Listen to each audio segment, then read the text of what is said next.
Compañeros, buenas tardes.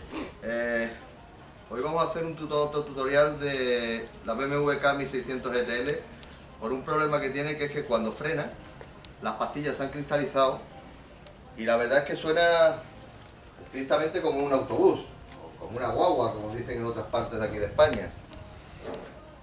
Hemos intentado lijarlas, quitarlas y lijarlas, no ha habido forma, sigue haciéndose ruido y vamos a cambiarle de marca de pastilla de freno. Vamos a meterle unas Bmw sintetizadas y ya de camino vamos a limpiar lo que es el interior de las pinzas con este líquido limpiador de pinzas, ¿vale?